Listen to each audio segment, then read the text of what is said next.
বিসমিল্লাহির রহমানির রহিম। হুম? আসসালামু আলাইকুম। তোমার আম্মুকে বলো তোমার দাদু খাবার দিতে। ঢাকা থেকে যাওয়ার পর দ্বিতীয় দিন বাবার অবস্থা আরো খারাপ হতে লাগলো। আব্বা ভাত রোজ খেতে পারবেন? বুধবার হ্যাঁ, সকাল থেকে ভাত তার খেতে পারবেন পিছনে আব্বা? সময় দিতে লাগলাম। কি খাবেন? ডাক্তারের পরামর্শক্রমে চিকিৎসা নেওয়া শুরু আজকে আরো করলাম। সিরিয়াস হয়ে গেছেন মনে হচ্ছে, তাই না? বাবাকে খাওয়ানোর চেষ্টা করলাম। বাবা খেতে পারছিলেন না।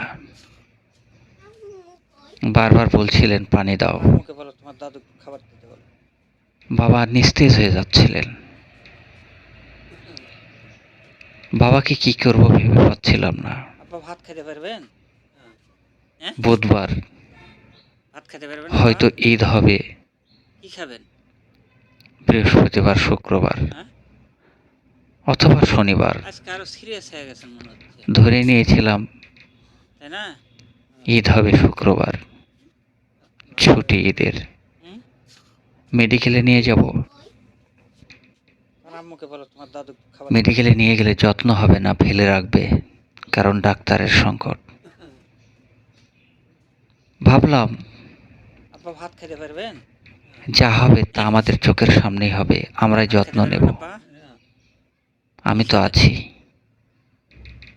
পরামর্শ নিয়েই কাজ করব। আজকে আরো সিরিয়াস হয়ে গেছেন ডাক্তারের মনে হচ্ছে, তাই না? এইভাবে সমগ্র জিনিসগুলো জোগাড় করে বাবাকে চিকিৎসা দিতে লাগলাম। হুম? তোমার আম্মুকে বলো তোমার দাদু খাবার দিতে বলো। বাবাকে অ্যাজমার জন্য নরসল ড্রপ এবং আব্বা ভাত খেতে অন্যান্য পারবেন? গ্যাসের হ্যাঁ, যে সরঞ্জামাদি সবই সংগ্রহ ভাত খেতে করলাম। পারবেন আব্বা? কি খাবেন?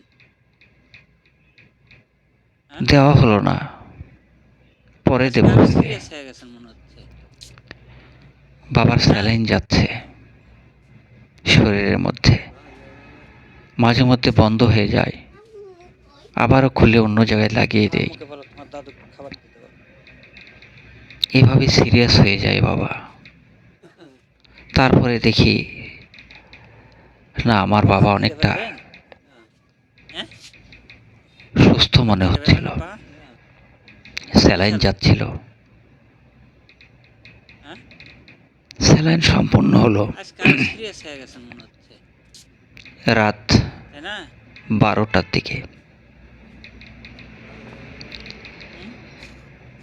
বাবা তোমার আম্মুকে বলো তোমার দাদু খাবার দিতে বলো। কথা বলছিলেন, বারবার বলছিলেন আব্বা ভাত খেতে আমার পা পারবেন? টিপে দাও, হ্যাঁ, ভাত খেতে আমাকে পারবেন বিস্কিট আব্বা? দাও, কি খাবেন? আমাকে চা দাও। হ্যাঁ, এগুলো তার নেশা ছিল, আজকে আরো সিরিয়াস হয়ে গেছেন মনে হচ্ছে, এগুলো নিয়মিত খেতেন। তাই না? ভাতের চেয়ে তিনি হুম? চা বিস্কিট মুড়ি বেশি খেতেন। তোমার আম্মুকে বলো তোমার দাদু খাবার দিতে বলো। আমিও ঠিক বুধবারের রাতেও বাবার কাছে শুইলাম। আব্বা ভাত খেতে পারবেন? বাবার ডানে শুয়েছিলাম। হ্যাঁ, মাঝে মধ্যে বাবার গায়ে টাচ ভাত করি, খেতে পারবেন আব্বা? মুখে টাচ করি, কি হাতে টাচ খাবেন? করি। হ্যাঁ, বাবা কি করেন না করেন সবই লক্ষ্য করি। আজকে আরো সিরিয়াস হয়ে গেছেন মনে হচ্ছে, তাই না? বাবা আমাকে বলতেন এখানেই শও, আমি বাবার কাছে শুইতাম। তোমার আম্মুকে বলো তোমার দাদু খাবার দিতে বলো। প্রথম দিন, প্রথম রাত, দ্বিতীয় রাত, এগুলো স্মৃতি ভোলার নয়। আব্বা ভাত খেতে পারবেন? হ্যাঁ, বাবা মাঝে মধ্যে বলতেন ভাত খেতে পারবেন আব্বা? কি খাবেন? আমি আমার ঘরে ফিরে যাব, বাড়িতে ফিরে যাব। আজকে আরো কি সিরিয়াস হয়ে আশ্চর্য, গেছেন মনে হচ্ছে, এই কথাগুলো কেন বলছিলেন তাই না? মনে করলে গা শিংড়ে ওঠে। কল্পনা করতাম ভুল বকছেন, কিন্তু না, তিনি যে তোমার স্বপ্ন আম্মুকে বলো দেখছেন, তোমার দাদু খাবার দিতে বলো। খেয়াল দেখছেন, সেগুলো সৃষ্টিকর্তা থেকেই প্রেরিত। তিনি বুঝতে পেরেছিলেন আব্বা ভাত খেতে পারবেন? আমার বাবা হ্যাঁ, হয়তো আর থাকবেন না। ভাত খেতে পারবেন আব্বা? যাই হোক, আমার বাবার কি খাবেন? স্বপ্নকে হ্যাঁ? আমরা আমাদের বুকে ধারণ আজকে করব। আরো সিরিয়াস হয়ে গেছেন মনে হচ্ছে।